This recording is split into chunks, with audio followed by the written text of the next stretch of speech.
Hello everyone, आज के इस वीडियो में हम आपको मिलवाने वाले हैं सीधा चंद्रशेखर आज़ाद रावण भाई से। तो दोस्तों चलो चलते हैं आगे। और दोस्तों आप सभी को बता दूं कि वीडियो को अंत तक देखना बिल्कुल, क्योंकि दोस्तों वीडियो में काफ़ी अच्छा लगने वाला है, क्योंकि दोस्तों उनकी मोटिवेशनल स्पीच कुछ होती है ऐसी है। करौली, मोहम्मद असलम, बुद्धू मियाँ, शकील भाई, इफ्तिकार भाई, मुस्तकीम भाई, बिलाल भाई, अब्दुल रहमान अलवी साहब, नसीम भाई, आप सबका भी मैं धन्यवाद करता हूँ। और यहाँ जो हमारी बूथ संगठन की कमेटी है, आशाराम जी, मोहित कुमार, कमल कुमार, जितेंद्र कुमार, आकाश कुमार, कपिल कुमार, ब्रह्मपाल सिंह, इंदर सिंह, विकास कुमार, अतुल कुमार, राजकुमार, दीपक कुमार, नितिन कुमार, टिकम सिंह, छोटू, अभिषेक, तारा सिंह, अरुण कुमार, रवि प्रकाश, नितिन कुमार, नीतीश कुमार, रोमित कुमार, सुशील कुमार, सुनील कुमार, जो धर्मशाला के अध्यक्ष है, संदीप कुमार, आप सबका भी मैं बहुत बहुत धन्यवाद देता हूँ। यहाँ प्यारे मीडिया के साथियों से आग्रह वो इस तरफ आ जाए, पब्लिक के सामने ना खड़ा हो, पीछे से कोई आपको रोकेगा तो मेरा प्रोग्राम खराब होगा। है इस मंच पर उपस्थित इस गांव क्षेत्र के सभी सम्मानित साथी, भाई सलीम जी दिल्ली से यहाँ चल के आए, हमारे लीगल सेल के इंचार्ज भाई एम.एस. आर्य साहब, सिकंदर भाई, हमारे सम्मानित जिलाध्यक्ष जी हरिओम साहब, रोहित साहब, रजीश एडवोकेट साहब, विवेक साहब, हमारे दिल्ली प्रदेश के अध्यक्ष महेश पहवाल साहब, हमारी भीम आर्मी स्टूडेंट फेडरेशन के इंचार्ज जुबेर साहब, और भी तमाम साथी जो यहाँ हैं।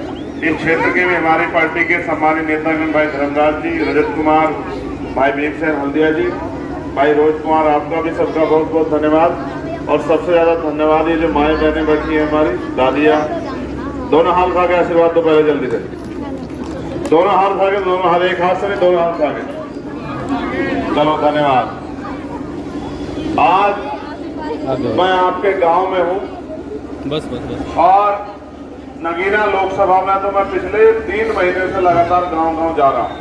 एक दिन में हम लोग 7, 8, 9, 10 प्रोग्राम करते हैं और लोगों तक पहुंचकर अपनी बात पहुंचाते हैं।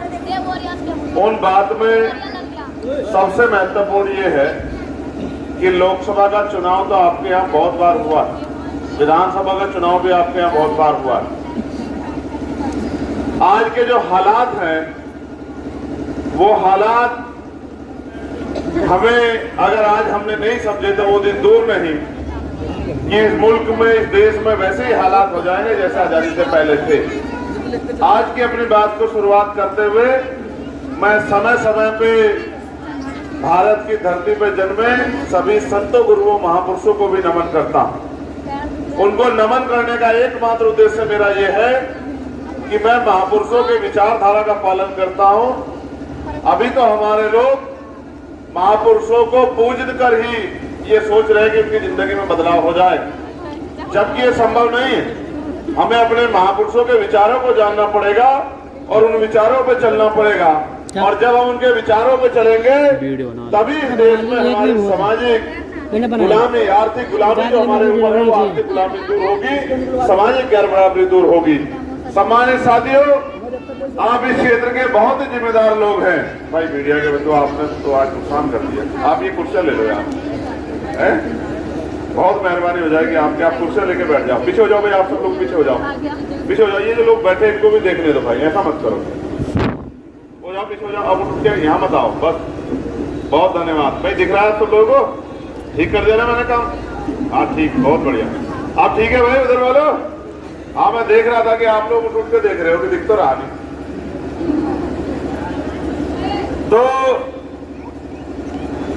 इस देश में जब ये देश अंग्रेजों का गुलाम था, अंग्रेजों के गुलामी के समय 14 अगस्त 1947 को इस देश में हर जाति धर्म के लोगों को इस तरह के अवसर और अधिकार प्राप्त नहीं थे जैसे आज हैं।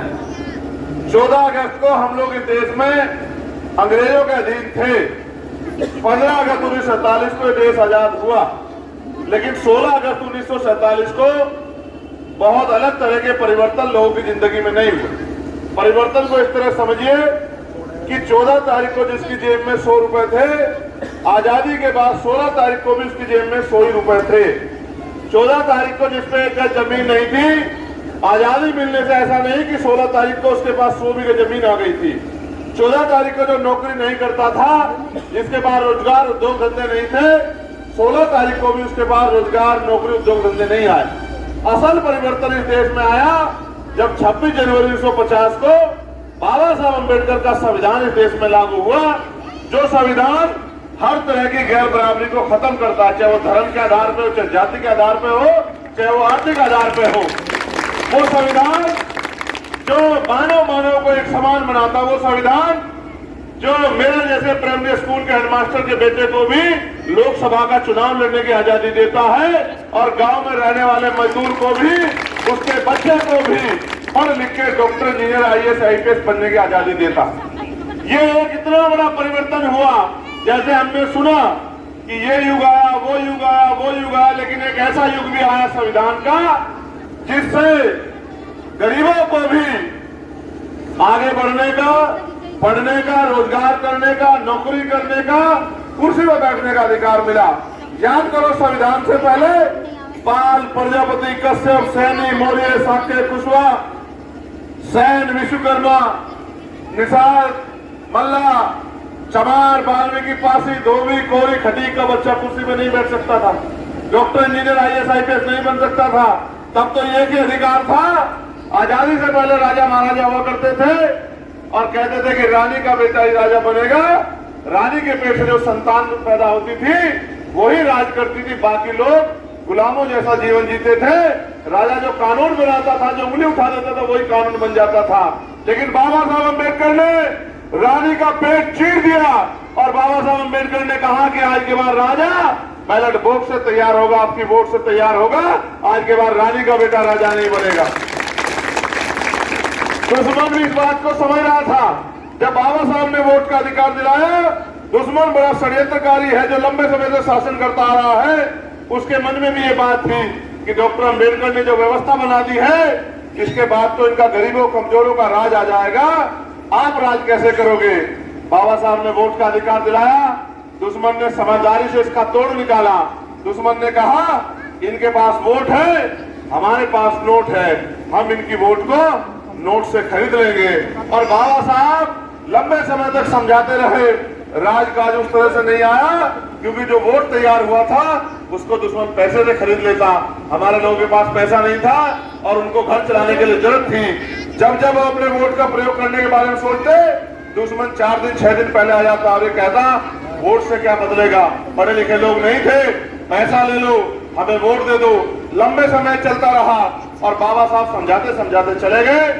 18 मार्च 1956 को उन्होंने एक भाषण दिया आगरा में कि मुझे मेरे पढ़े लिखे लोगों ने धोखा दिया, जो मैं करना चाहता था उसका एक हिस्सा भी नहीं कर पाया। और उन्होंने ये भी कहा मुझे और आपको कि बड़ी मुश्किल से तमाम तरह के अन्याय, अत्याचार, आरोप, मुसीबतें, कठिनाइयां सह के अपने 4 बच्चों को कुर्बानी देके मैं इस कारवा को यहां तक लेके आ पाया। अगर आप इसको आगे नहीं ले जा सकते, इसको पीछे मत जाने देना मेरे बच्चों। लेकिन बाबा साहब तो 56 में चले गए और 10 साल कारवा रुका रहा। 10 साल बाद DRDO के एक साइंटिस्ट जो पंजाब में जन्मे, क्लास 1 के अधिकारी मान्यवर काशीराम साहब अपनी नौकरी कर रहे थे। मान्यवर दीना महाना वाल्मीकि साहब ने उनको एक किताब दी, जिस किताब का नाम था एनिहिलेशन ऑफ कास्ट, जाति का विनाश। और उन्होंने कहा कि आज जो कोट आपने पहना है साहब, ये बाबा साहब अम्बेडकर की देन है। मान्यवर काशीराम साहब कहने लगे कि भाई ये तो मेरी पढ़ाई से मुझे कोट मिला है। उन्होंने कहा साहब ऐसा नहीं है, आप इस देश की व्यवस्था को नहीं जानते, एक बार ये किताब पढ़ना तो आपको एहसास हो जाएगा कि कुर्सी में बैठने का अधिकार और कोट पहनने का अधिकार आपको आप स्वयं मिला है या इसके लिए किसी महापुरुष ने अपने 4 बच्चों की कुर्बानी दी है। और हुआ भी ऐसा ही, जब काशीराम साहब ने उसी रात में 3 बार एनिहिलेशन ऑफ कास्ट पढ़ी तो रो पड़े, चिल्ला पड़े, दुखी हो गए और अगले दिन सुबह अपनी नौकरी को लात मार दी। उन्होंने कहा बाबा साहब तो मुझे शासक बना के गए थे, मालिक बना के गए थे, मैं तो समझ ही नहीं पाया। नौकर चाहे क्लास 1 का हो या क्लास 4 का, वो नौकर होता है। मैं इस देश में नौकर बनने के लिए पैदा नहीं हुआ, मैं इस देश में राजकाज लेके आऊंगा। और वो गली गली घूमने लगे, लोगों को समझाने लगे। जब मान्यवर काशीराम साहब मेरी तरह गांव गांव गली गली जाके लोगों को समझाते, तो लोग उनको कहते ये काशीराम ने तो अपनी नौकरी छोड़ दी है, इसने तो ये काम ले लिया है लोगों को समझाने का। भाई हमें तो अपना काम है, हमें तो मेहनत मजदूरी करनी है, हमें तो अपने बच्चों का पेट पालना है। लेकिन काशीराम साहब डरे नहीं, लगातार समाज को समझाते रहे। और उन्होंने जो सबसे बड़ी बात समझाई, जो बाबा साहब के दिल में टीक रह गई थी, उन्होंने कहा कि वोट की रक्षा बहन बेटी की रक्षा की तरह कर दी। वोट को बेचना नहीं है, वोट को जिम्मेदार आदमी को सौंपना है। अगर आप वोट को बेचोगे तो दुश्मन के हाथ में हथियार दे दोगे, इस हथियारों से आपके बच्चों के अधिकारों का कत्ल होगा और आप इस देश में फिर से गुलाम बन जाओगे। उनकी बात को समाज ने मान लिया, उनकी बात पर समाज ने भरोसा कर लिया और समाज उनके साथ उठ खड़ा हुआ। एक ऐसी आंधी भी आई कि जिनको कुर्सी पे बैठने नहीं दिया था, उनका मुख्यमंत्री भी उत्तर प्रदेश में बना। एक ऐसी आंधी भी समाज के सहयोग से पूरा बहुजन समाज इकट्ठा हुआ। और वो पहली आंधी यहीं से नगीना से चली, बिजनौर से चली, जिसमें आपने यहीं से पार्लियामेंट भेज के इसी धरती ने उत्तर प्रदेश में 4 बार चीफ मिनिस्टर हमारा बनाया। लेकिन दुश्मन तो बहुत तेज है। दुश्मन की निगाह इस बात में पड़ गई कि पहले तो हम इनके वोट को नोट से खरीद रहे थे, मान्यवर काशीराम साहब का नाम का आदमी आया, इन्होंने तो लोगों को वोट बेचना बंद करवा दिया। अब तो ये अपनी वोट का सही प्रयोग करने लगे। उसने फिर षड्यंत्र किया और षड्यंत्र इस बार कमाल का था, वो मशीन ले आया। अब उसने कहा वोटों की चोरी करने की जरूरत नहीं है, वोटों खरीदने की जरूरत नहीं है, आप वोट किसी को डालो, वोट हमारे खाते में आएगा। और ईवीएम से वोट की चोरी होनी शुरू हो गई। दुश्मन बड़ा चालाक था, वो जानता था कि अगर मान्यवर काशीराम साहब इसी तरह आंदोलन चलाते रहे तो वो दिन दूर नहीं कि देश के प्राइम मिनिस्टर माननीय काशीराम साहब बनेंगे। उनको कोई रोक नहीं पाएगा, क्योंकि उनके पास खोने का कुछ नहीं था। आज के नेताओं को सीबीआई ईडी इनकम टैक्स पकड़ लेती है, मुकदमे जेल पकड़ लेती है, लेकिन माननीय काशीराम साहब तो जान को दांव पे लगा के गली गली घूम के समाज को तैयार कर रहे थे। इतने बड़े नेता बन गए, लेकिन जरा सा भी उनके अंदर अहंकार नहीं आया। उसका परिणाम ये हुआ कि ईवीएम से वोट की चोरी होने लगी। और माननीय काशीराम साहब 2006 में समाज को समझाते थे। उसके बाद उनकी बात को मान के जो उन्होंने कहा कि मुर्दा लोग मिशन नहीं चलाते और जिंदा लोग मिशन को लेते, उनके चेलों ने इस बात को कमर को कस लिया कि अब हमें माननीय काशीराम साहब और बाबा साहब का अधूरा सपना पूरा करना है। और हमारे पढ़े लिखे लोगों ने भी, समझदार लोगों ने भी मशीन के खिलाफ लड़ाई लड़के और वीवीपैट उस पर लगवा दी कि वीवीपैट के जरिए हमें पता लग जाएगा हमारे वोटों की चोरी तो नहीं हो रही है। और हुआ भी ऐसा ही, लेकिन दुश्मन बड़ा तेज है। उसने सुप्रीम कोर्ट से आदेश करा दिया कि वीवीपैट से उन्हीं की गिनती होगी जहां दूसरे नंबर का व्यक्ति ऑब्जेक्शन करेगा। अब पूरे देश में तो कि हमारे इस वोट का फायदा भी हमें नहीं मिलने लगा। आज हालात ऐसे हैं, पिछले 3 महीने से दिल्ली में आंदोलन चल रहा है और सुप्रीम कोर्ट में भी केस चल रहा है। पूरी आशा उम्मीद है, चीफ जस्टिस भी बड़े मजबूत है कि इस बार ईवीएम से जो वोट की चोरी हो रही थी वो रुक के चुनाव बैलेट पेपर से होगा। इस बात की तैयारी भी इस बार बड़े पैमाने पर चल रही है। और साथ साथ एक और चीज हमने बात लिख के दी है हमारे साथियों ने कि अगर आप ये कहते हैं समय कब है, ईवीएम द्वारा बैलेट पेपर की व्यवस्था नहीं हो सकती, बैलेट पेपर चुनाव नहीं हो सकता, तो हमने उनको दूसरा ऑप्शन दे दिया है कि वीवीपैट में जो पर्ची निकलती है वो मशीन में गिरने की बजाय हमारे हाथ में आ जाए। हम ये देख लें जिसको वोट दी थी उसको गई या नहीं गई, और फिर उस पर्ची को हम लोग एक बॉक्स में, बैलेट बॉक्स में जमा कर दें और आप मशीन से मत गिनना, आप हमारी पर्चा गिन देना। हम लोग वोट देके 5 साल इंतजार करते हैं और महसूस करो, ये बात आपकी समझ में आएगी। जो फर्स्ट फेज में वोट देगा उसकी गिनती भी आखिरी फेज के बाद होगी। यानी कि अगर हमारे यहाँ फर्स्ट फेज में चुनाव है तो हमारी गिनती भी आखिरी में होगी। जब हम 45 दिन इंतजार करेंगे तो 2 दिन और इंतजार कर लेंगे, लेकिन हम अपनी वोट की चोरी नहीं होने देंगे। इस बार लड़ाई आर पार की चल रही है, क्योंकि देश में जो लड़ाई है वो संविधान बचाने की है। संविधान बचेगा तो इन गरीबों के बच्चे भी कुर्सी पे बैठेंगे। संविधान बचेगा तो वोट का अधिकार ही बचेगा, और वोट का अधिकार रहेगा तभी कोई आपकी बस्तियों में आएगा। मैं आपको भी कहना चाहता हूं, 70 साल से ज्यादा हो गए आजाद हुए, तो प्राइवेट सेक्टर में कुर्सी पे आपको कौन बिठाएगा? आने वाला समय ऐसा है कि देश में अगर संविधान नहीं बचा तो हम लोग गुलाम जैसे हो जाएंगे जैसे आजादी से पहले थे। क्या आप चाहते हो कि गुलामी आ जाए? जोर से बताओ, चाहते हो क्या गुलामी आ जाए? गुलामी आएगी तो एक शख्स पे नहीं आएगी, गुलामी आएगी तो व्यवस्था के अनुरूप आएगी। आपको व्यवस्था याद है? व्यवस्था क्या है? व्यवस्था ये है कि हमारी जो सामाजिक आधार पे जो आजादी हमें गैर बराबरी के खिलाफ, जाति के आधार पे जो गैर बराबरी होती है, इसमें हमें अधिकार मिला है कि अगर जाति के आधार पे कोई गैर बराबरी करेगा तो उसके खिलाफ मुकदमा दर्ज होकर वो जेल जाएगा। ये गैर बराबरी जाति के आधार पे है, ये गैर बराबरी नहीं रहेगी, ये खाई ऊंची हो जाएगी और पहले जिस तरह से हम लोग सारे अधिकार छीनेंगे उसी तरह के हालात हो जाएंगे। उसके साथ साथ जो धर्म के आधार पे गैर बराबरी है, ये गर्मी तो आप लोग सह लोगे, लेकिन जिस तरह के हालात आज हैं, आपने परसों तरसों देखा दिल्ली में क्या हुआ? देखा आपने दिल्ली में नमाज पढ़ते लोगों को क्या देखना पड़ा? देखना पड़ा नहीं देखना पड़ा? क्या दिल्ली में नेताओं की कमी है? बड़े बड़े नेता है नहीं है? तो बताओ, आपको लगने वाली लाश से किसी को तकलीफ हुई या नहीं हुई? यही हालात धर्म के आधार पे, जो क्योंकि संविधान इजाजत देता कि धर्म के आधार पे गैर बराबरी नहीं हो सकती, वही धर्म के आधार पे गैर बराबरी आपने देखी। ये भारत है जहाँ संविधान तो चलता है और संविधान हर बात की आजादी देता हर व्यक्ति को, तो फिर इस देश में हम लोग जुल्म क्यों से आ रहे हैं? उसका सबसे बड़ा कारण ये है कि हम अपने बीच ऐसे नेता नहीं पैदा कर पा रहे जिनके गले में सीबीआई इनकम टैक्स का फंदा ना फंसता हो। हम अपने बीच में ऐसे नेता नहीं तैयार कर पा रहे जो पुलिस की जेल और मुकदमों से ना डरे।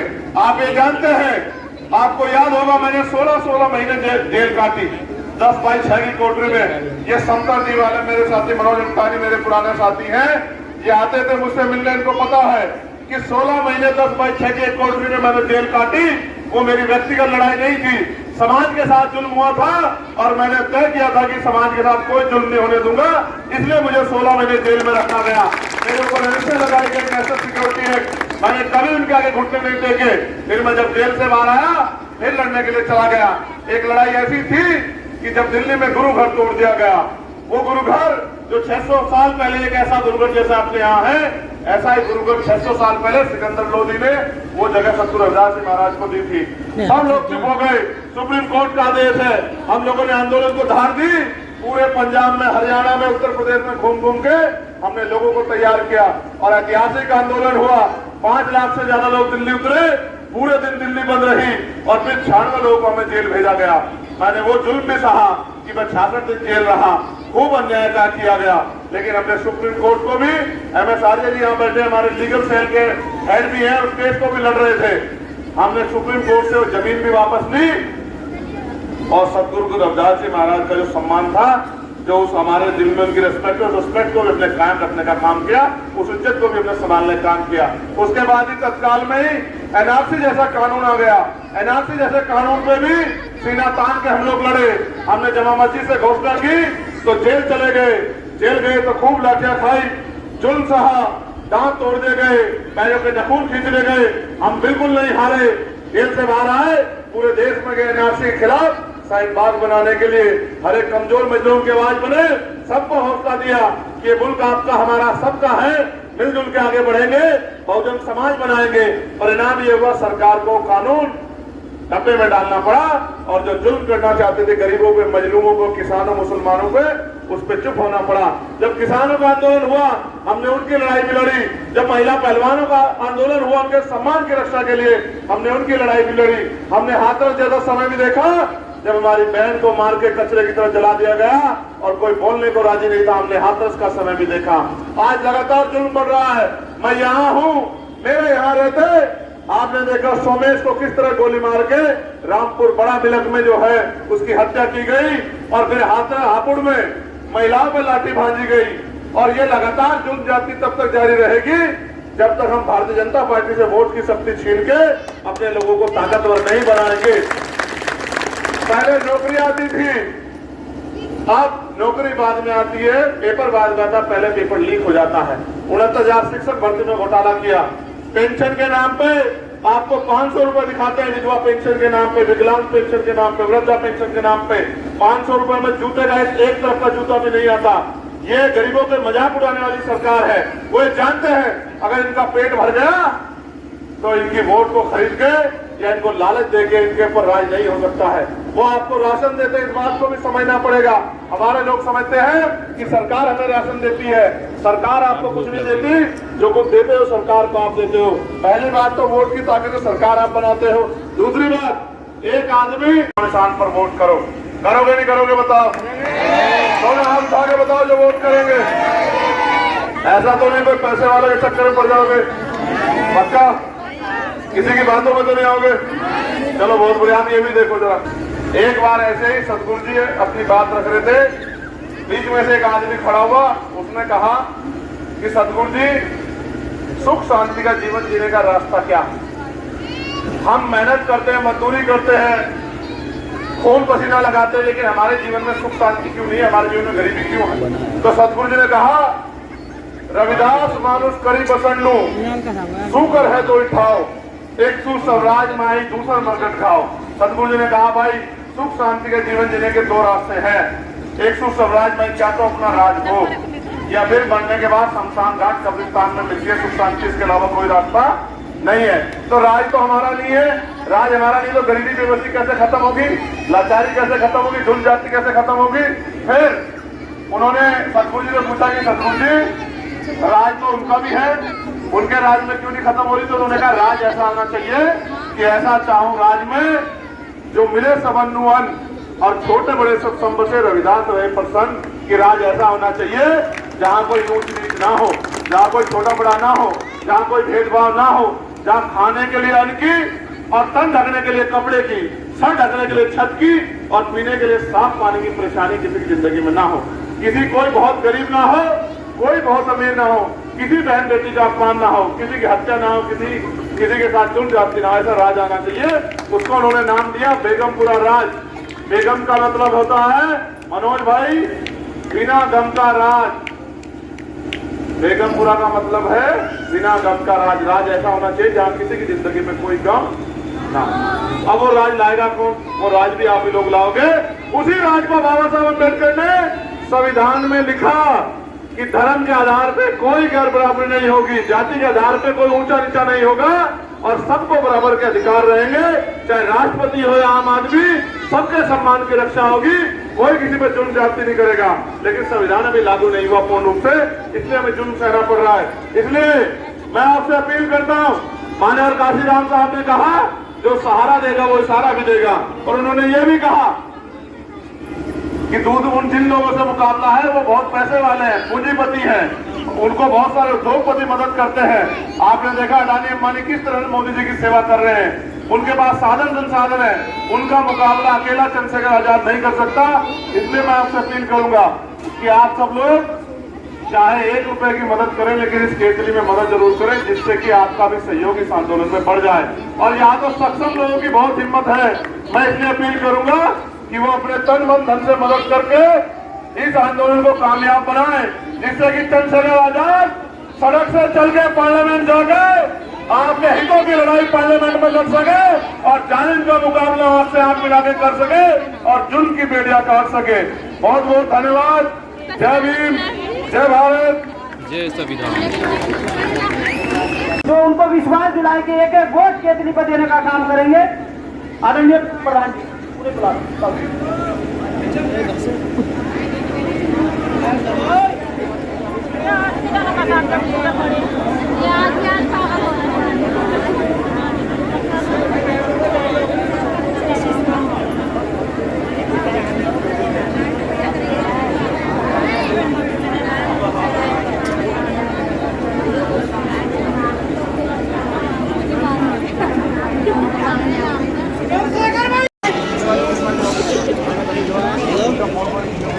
धर्मशाला मेरा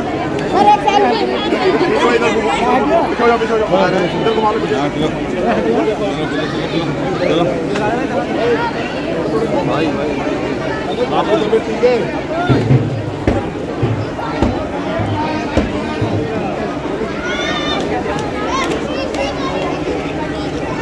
चलो खूब पढ़ाई करेगा। सर एक सेल्फी।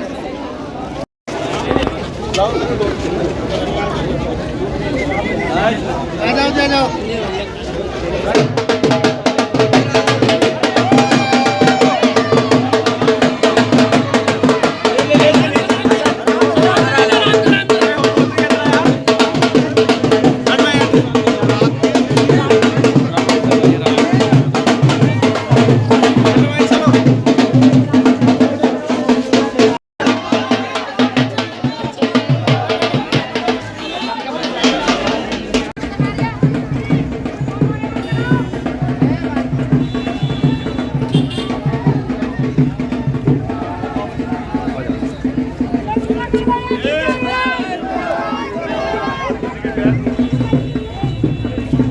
दोस्तों कैसा लगा आपको ये वीडियो? अगर आपको वाकई में ये वीडियो अच्छा लगा हो तो सबसे पहले आपको करना क्या है, जितने भी आपके फ्रेंड्स हैं सभी को ये वीडियो शेयर कर देना है और चैनल को सब्सक्राइब कर लेना है।